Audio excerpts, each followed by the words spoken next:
Saudara Menteri Perdagangan periode 2015-2016, Thomas Trikasi Lembong atau Tom Lembong, dituntut 7 tahun penjara dalam kasus dugaan korupsi importasi gula di Pengadilan Tindak Pidana Korupsi Jakarta.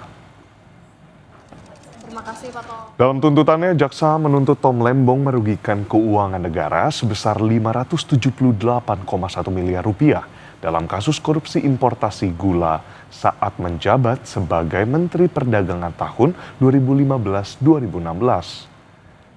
Tom Lembong didakwa memberikan surat izin untuk impor kepada perusahaan yang dinilai tidak berhak mengolah gula kristal mentah menjadi gula kristal putih.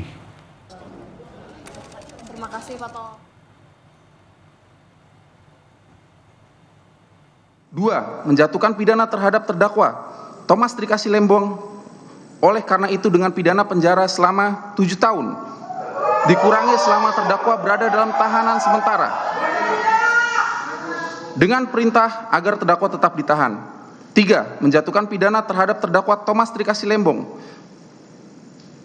sejumlah 750 juta rupiah dengan ketentuan apabila denda tidak dibayar maka diganti dengan pidana kurungan selama 6 bulan.